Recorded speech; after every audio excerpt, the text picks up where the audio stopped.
sorry ass DJ.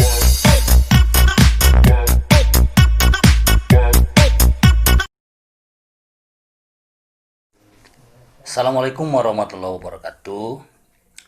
Anak-anakku sekalian yang Bapak cintai, kali ini Bapak akan menerangkan mengenai gelombang dan cahaya. Perlu anak-anakku sekalian ketahui bahwasanya Allah Subhanahu wa Ta'ala, Tuhan yang Maha Esa, telah menciptakan alat indera bagi kita semua, yaitu berupa alat indera pendengaran.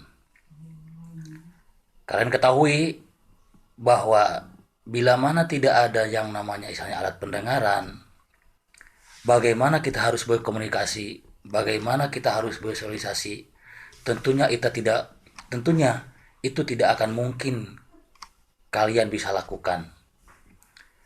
Nah, dalam kehidupan sehari-hari kita tidak pernah lepas dari apa yang namanya gelombang atau bunyi. Gelombang adalah getaran yang merambat, sedangkan bunyi adalah bagian dari gelombang, yaitu berupa gelombang longitudinal. Jadi dalam hal ini gelombang dan bunyi itu saling berhubungan, karena bunyi merupakan salah satu dari gelombang, yaitu gelombang longitudinal atau gelombang yang arah rambatannya sejajar atau berimpit dengan arah getarannya. Bayangkan saja anak-anakku sekalian, bila saja dalam kehidupan ini tidak ada yang namanya gelombang, maka kita tidak akan pernah menemui apa yang disebut dengan suara, cahaya, gelombang radio, gelombang TV, sinar X dan sinar gamma. Apabila tidak ada gelombang, maka tidak akan ada yang namanya sinar matahari sampai tembus ke bumi. Dan bumi itu akan istilahnya dirasa sepi dan tanpa suara. Anak-anakku sekalian yang Bapak cintai, tujuan daripada pembahasan mengenai bunyi dan gelombang ini, itu diharapkan kalian itu mampu menerapkan peran gelombang dan bunyi dalam kehidupan sehari-hari. Sekali lagi, Bapak tekankan bahwa kalian belajar mengenai gelombang dan bunyi agar kalian bisa menerapkan peran gelombang dan bunyi dalam kehidupan sehari-hari. Nah, gelombang itu dibagi dua. Yang pertama gelombang transversal dan gelombang longitudinal. Gelombang transversal arah rambatannya tegak lurus dengan arah getarannya, sedangkan gelombang longitudinal itu arahnya searah dengan arah jarum jam. Jadi berputarnya itu searah dengan jarum jam. Nah, gelombang longitudinal itu dapat diklasifikasikan menjadi dua tipe, yaitu gelombang kompresi, gelombang shear atau gunting, gelombang fleksural yang melengkung, torsional. Terjadinya berbagai tipe gelombang tersebut oleh karena medium yang dilewati bunyi beraneka ragam. Dalam ilmu fisika, bunyi atau suara adalah gelombang longitudinal yang merambat melalui medium yang dihasilkan oleh getaran mekanis dan merupakan hasil perambatan energi. Kebanyakan suara merupakan gabungan berbagai sinyal, tetapi suara murni secara teoritis dapat dijelaskan dengan kecepatan getaran atau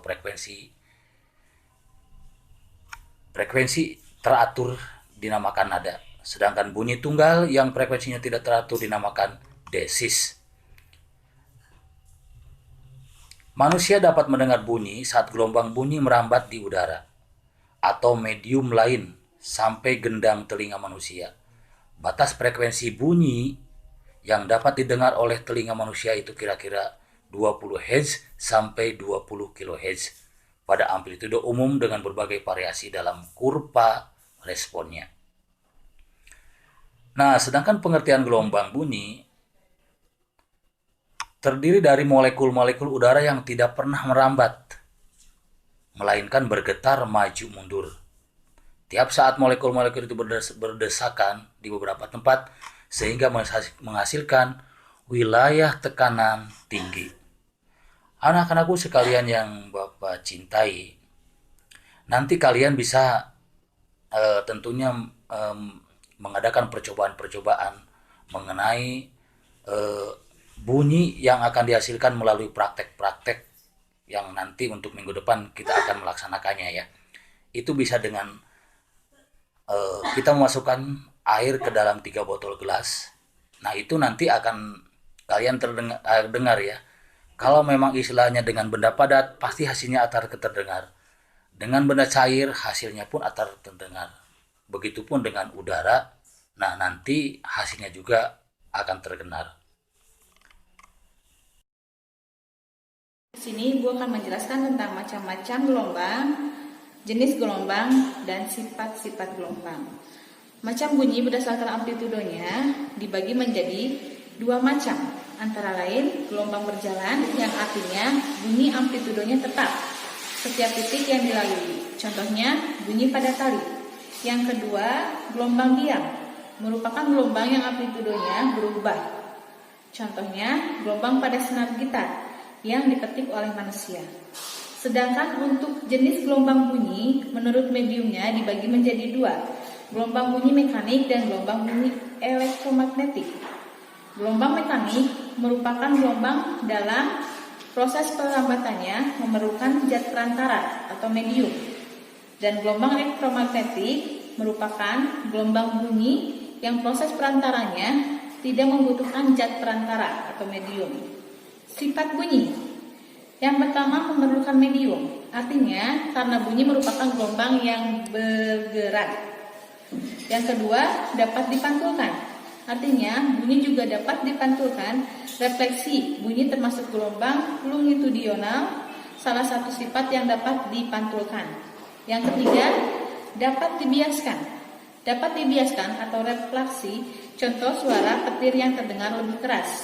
Yang keempat dapat dilenturkan, pelenturan atau difraksi. Dan yang terakhir, perpaduan atau interferensi, bunyi yang berasal dari 2 buah sumber yang berbeda. Berdasarkan frekuensi menjadi 3, dibagi menjadi 3. Bunyi berdasarkan frekuensi, 1 bunyi infrasonik, kedua bunyi audiosonik, dan ketiga bunyi ultrasonik. Yang dimaksud dengan bunyi ultrasonik adalah bunyi yang mempunyai frekuensi di bawah 20 Hz. Yang bisa mendengar bunyi infrasonik ini 1 hewan, yaitu lumba-lumba, jangkrik, dan anjing. Dan yang dimaksud dengan bunyi audiosonik adalah bunyi yang memiliki frekuensi antara 20 sampai 20.000 Hz. Yang bisa mendengar bunyi audiosonik adalah manusia. Kemudian bunyi ultrasonik. Bunyi ultrasonik adalah bunyi yang memiliki frekuensi di atas 20.000 Hz. Dan yang bisa mendengar bunyi tersebut adalah kelelawar, paus, dan tikus. Demikian materi yang saya sampaikan. Kurang lebihnya mohon maaf. Wassalamualaikum warahmatullahi wabarakatuh.